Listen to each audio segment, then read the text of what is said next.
I'm here at the Swamp where Coach Will Muschamp makes his return as the Gamecocks head coach.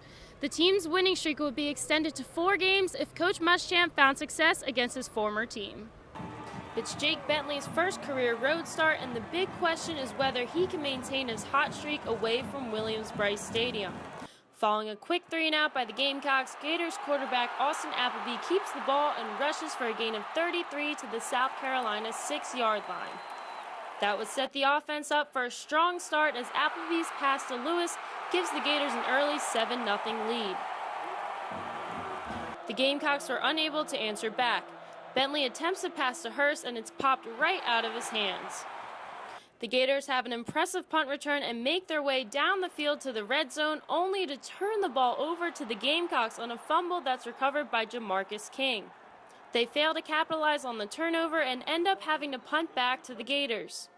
That'll take us to the second quarter, where Appleby drops a perfect 18-yard throw to Fullwood in the end zone.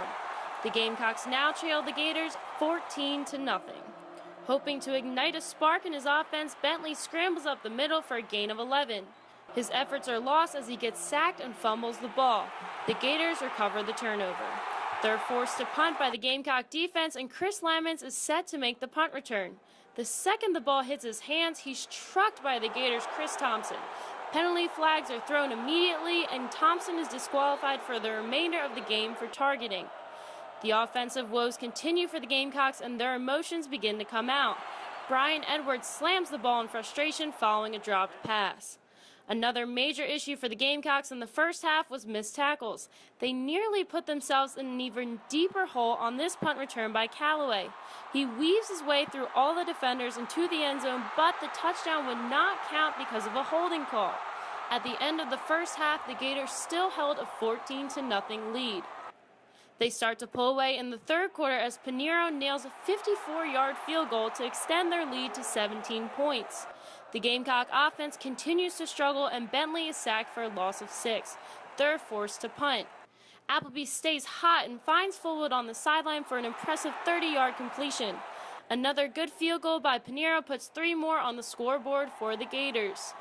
Things take a slight turn in the Gamecocks' favor in the fourth quarter as pass interference is called on an attempt to David Williams. Bentley searches for an open receiver and finds Rod Talley for a gain of 19, putting them all the way on the 1-yard line. A handoff to Williams, and he breaks into the end zone.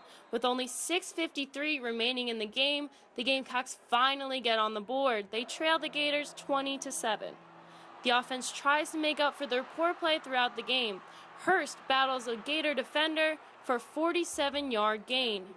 No spark was ever able to ignite within the Gamecocks, and they fall to the Gators by a final score of 20-7. Following the end of the game, numerous Gator players and staff rushed over to greet their former head coach and exchange hugs. It wasn't exactly the homecoming that Coach Muschamp hoped for, but the team returns home next weekend to face Western Carolina, and they're optimistic. A win in that game would mean they are bowl eligible. For Capital City Sports, I'm Lauren Schwartz.